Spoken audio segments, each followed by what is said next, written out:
What up, Fight World? It's your boy Ego, and I'm back with some more boxing. Before I get started, I want to say thank you and shout out to the fighters, the warriors, who put in the hard work in the gym, trained hard, and definitely entertained the fans. That was Keith Thurman and Sean Porter. So I want to talk Thurman Porter numbers. Let me get into the numbers, then I'll give my thoughts on the situation. So this was obviously a bout that did very well. You heard the clip at the beginning with Lou DiBella. It set a live gate record over 1.1 million, which is the highest for a boxing event at the Barclays.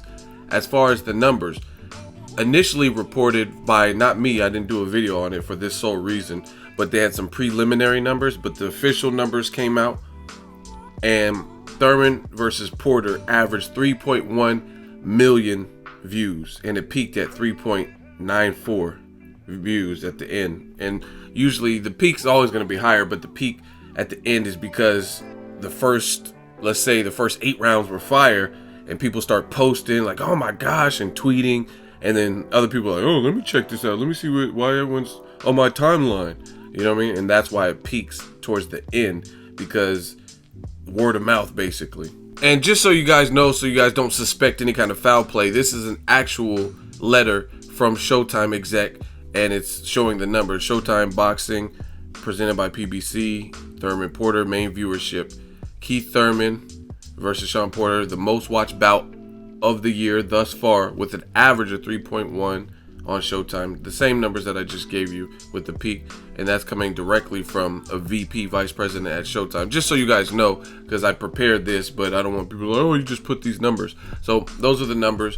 Also, just to give you guys some insight, this fight also came in at number 2 as the most attended boxing event in Barclays history. Number 2, only second to Danny Garcia versus Zab Judah, had an attendance of 13,048.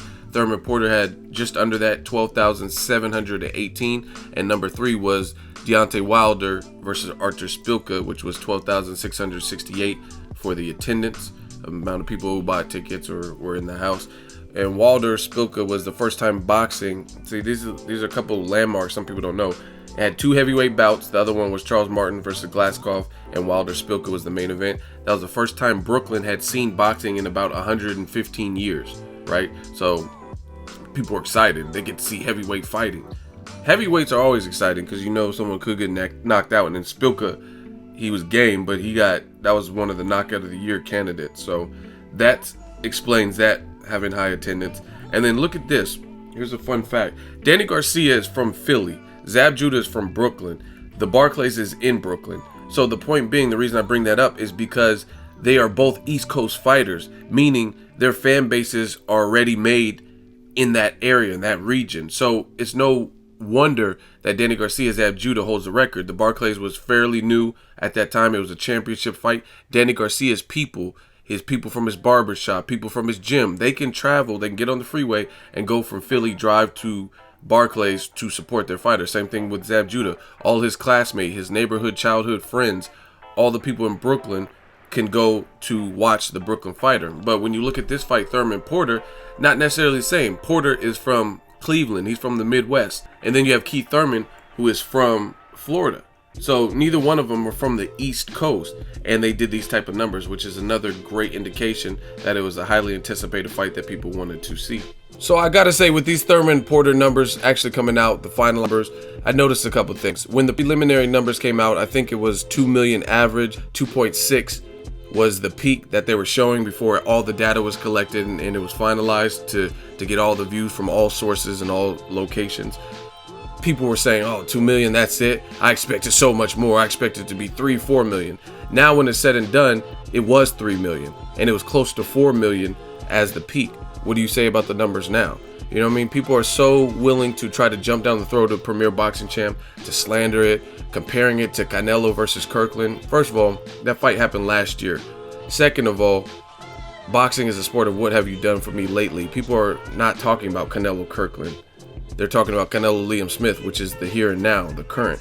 What are people saying about that? Do you think that will do 3 million views on HBO pay-per-view? And again, it makes it very hard to justify Canelo versus a little known commodity like a Liam Smith on HBO pay-per-view. We have to pay for that versus Thurman Porter.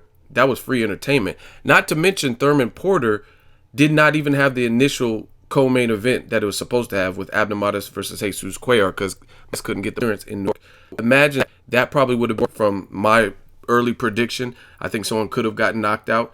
That would have probably boosted these numbers because Mars has a good fan base, and also that probably would have been a rugged, scrappy fight that got people amped up for the main event, Thurman Porter. But they had to make last-minute adjustments, and they did that. And then it was more one-sided, but it's still a good fight where we got to learn a lot about Jared Swift hurting.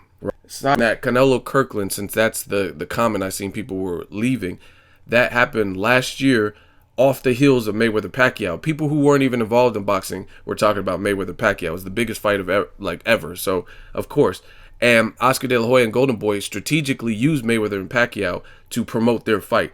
They every time in interviews and weigh-ins, they used Mayweather Pacquiao. Hey, if you were bored with Mayweather Pacquiao, check out this born ready kid with the red hair. He's the opposite of that.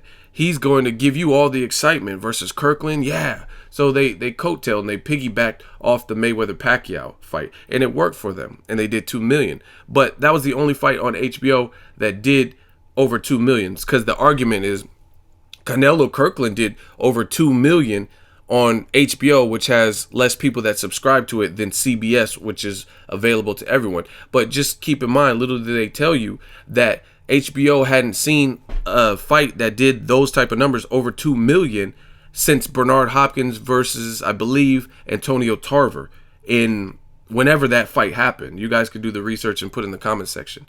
So there's a huge gap in time where they see 2 million plus. So you can't use the highest, most extreme. Yes, that was successful, but I again told you one of the big reasons is because they used Mayweather and Pacquiao to promote their fight. Trust me, I seen it. I mean, it had nothing to do with Mayweather and Pacquiao, yet Golden Boy and Oscar and the team could not stop talking about Mayweather and Pacquiao. You know what I mean? And it was the very week after. So of course it's going to get some of the residuals. If I'm an animated director and I make a movie and Finding Dory comes out this week and I wait a week or two and then drop mine after people had already seen Finding Dory, then yeah, I'll probably get some success because people are already in the mindset, oh, it's summertime, let me take my kids to the movies. We enjoyed Finding Dory. Let's check out this animated feature by Ego. You know what I'm saying? It's simple mathematics. But aside from that, there's no other fight on HBO that was doing those type of numbers.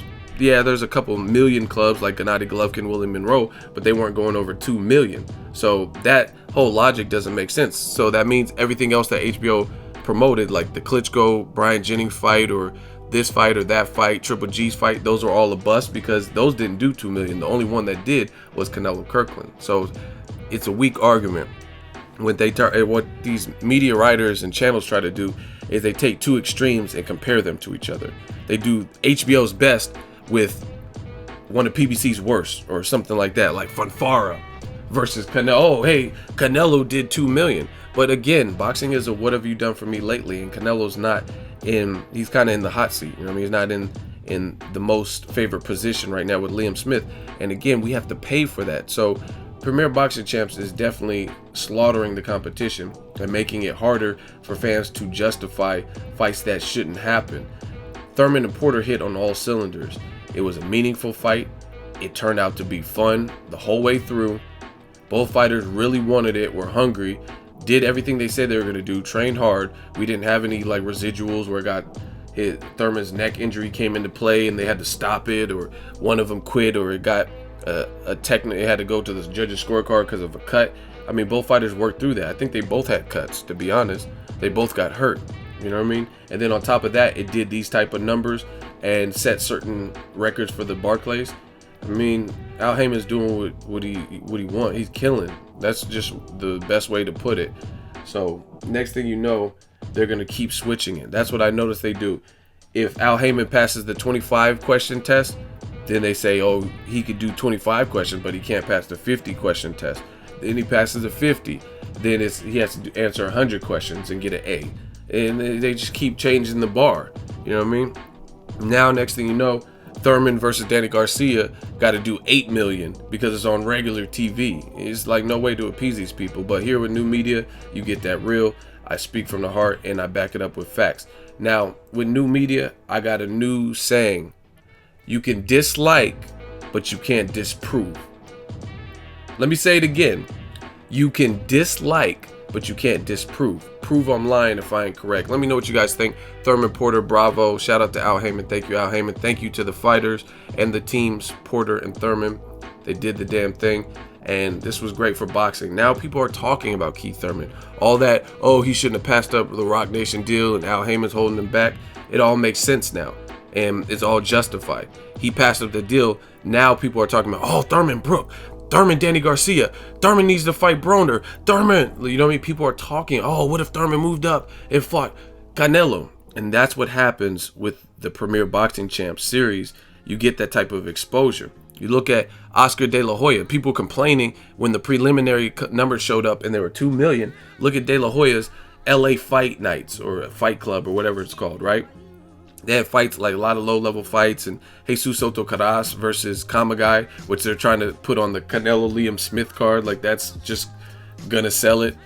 A fight we've already seen. But, I mean, the first one was a war, but it's not a meaningful fight. Soto Caras, no matter who wins, the first was a draw, no matter who wins, it's not meaningful like Thurman Porter. Thurman Porter can argue that, hey, I'm the best welterweight. I mean, and the person that won is still undefeated now. So he could say, hey, I'm the best welterweight.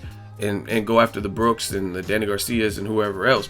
But Kamagai, Soto Caras can't do that. Whoever wins, it doesn't matter. It doesn't matter who wins because that doesn't mean they're the best. And you would not favor them to beat any top welterweights at this current juncture.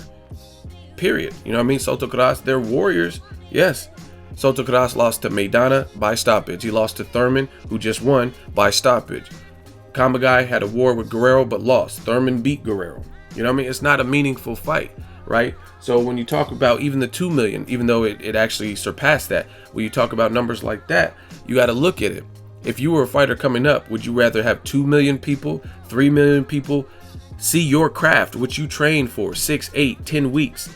Or would you rather have an untelevised LA Fight Club card or a smaller card where less people are going to see you? You know what I mean? Of course, you're going to go with the greater number because this is what your blood, sweat, and tears about. This is what you pour your heart into. Let me know what you guys think. Thurman Porter did great numbers. Free TV. Let me know what you think. Drop it in the comment section. Make sure you like my video as always. Hate, comment, and subscribe. Till next video, it's Ego signing off.